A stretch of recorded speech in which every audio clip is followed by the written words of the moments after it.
Hello Chingu, c'est Sam du blog sameldrama.fr. Aujourd'hui, je vous retrouve pour vous parler de l'excellent drama Just Between Lovers. Vous en avez sans aucun doute entendu parler parce qu'il a fait beaucoup de bruit fin 2017, début 2018. C'est vraiment un drama qui a été applaudi par tout le monde et j'avais pas spécialement prévu de le voir à la base. Je pensais le regarder mais c'était pas dans mes priorités. Sauf que les avis étaient tellement bons que je me suis dit punaise, faut que j'aille vérifier par moi-même. Dans les premier, deuxième épisode, enfin je trouve ça pas mal, mais je voyais pas trop pourquoi l'engouement était aussi impressionnant. Et finalement, j'ai compris. On a un drama qui s'affranchit de pas mal de clichés et de contenus imposés, on va dire, dans les romances habituelles. On a un drama qui est extrêmement sincère, extrêmement authentique, et ça m'a vraiment beaucoup plu parce qu'on nous raconte des histoires qui pourraient être nos histoires, et on s'intéresse vraiment aux personnages, à leur personnalité, et ça franchement, ça m'a beaucoup touchée. Vous allez me dire, mais de quoi ça parle?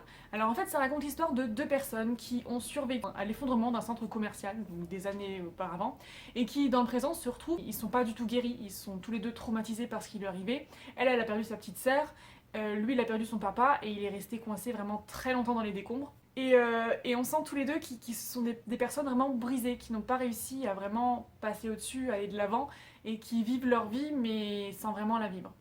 Et en fait, ces deux personnages ensemble vont vraiment se guérir et vont former un couple absolument superbe. L'évolution de leurs sentiments l'un envers l'autre est vraiment vraisemblable. Je regardais les épisodes et j'avais l'impression que tout semblait juste, tout semblait vrai, et c'est assez rare parce qu'on va pas se mentir, quand on regarde une romance en général, bon, c'est souvent surfait, ça nous dérange pas. Mais là, vraiment, j'avais cette impression, comme je disais, d'authenticité, de sincérité qui franchement, faisait toute la différence. Également, j'ai adoré la réalisation. J'ai énormément aimé l'ambiance qui se dégageait du drama. Une espèce de sérénité calme et triste en même temps. Et ouais, j'avais vraiment ce sentiment que ce drama était entre guillemets unique de par sa manière de faire et sa manière de parler. D'ailleurs, c'est un tout petit détail, mais l'authenticité est poussée jusqu'au téléphone de Gongdo. Vous remarquerez sans doute que dans les dramas, habituellement, même les personnages hyper pauvres, ils ont le dernier téléphone à la mode. Ça m'a toujours étonné. Mais là, notre personnage, lui, il a un téléphone tout cassé. Et c'est bête, mais qu'ils aient fait ça dans le drama, je trouve que ça illustre en fait ce que j'essaie de vous expliquer.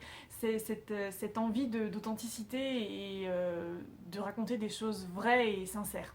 D'ailleurs, j'ai énormément aimé la manière dont sont traités les traumatismes des personnages. On va un peu plus loin dans la psychologie, dans la personnalité, et ça c'est vraiment bien, parce que c'est vrai qu'on s'attache énormément à nos héros. J'ai vraiment beaucoup aimé notre héroïne, qui n'est pas une jeune fille en détresse comme on peut voir souvent, elle se débrouille par elle-même, elle sait faire de la plomberie, elle sait faire une quantité de choses incroyables. Non, elle est devenue architecte et c'est vraiment une jeune femme débrouillarde qui se bat vraiment pour ses principes.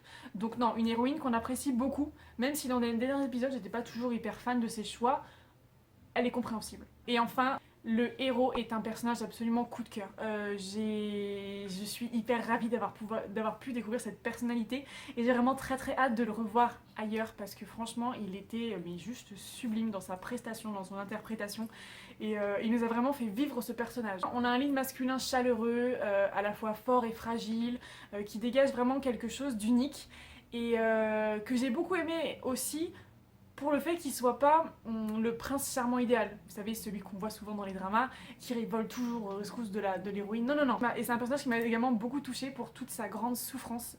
Il entend des voix, il fait des cauchemars tout le temps, et on sent que vraiment il est pas bien, il n'arrive pas à passer le cap, et c'est touchant. Donc voilà, je vais pas vous en dire plus pour pas vous spoiler ou pour pas vous gâcher la surprise en fait. Mais vraiment, c'est un drama, je trouve, qui du début à la fin tient ses promesses. Il m'a vraiment beaucoup plu. Je dis pas qu'il a pas de défaut parce que forcément il en a toujours, mais c'est vraiment un coup de cœur et c'est vraiment un très bon drama, il n'y a pas à dire. Donc j'espère vous avoir convaincu de le regarder si c'est pas déjà fait. Si vous l'avez vu, n'hésitez pas à me dire en commentaire vous ce que vous en avez pensé, si vous l'avez aimé ou alors pas aimé, évidemment pourquoi. Et moi je vous fais plein de bisous, je vous dis à très vite pour une prochaine vidéo.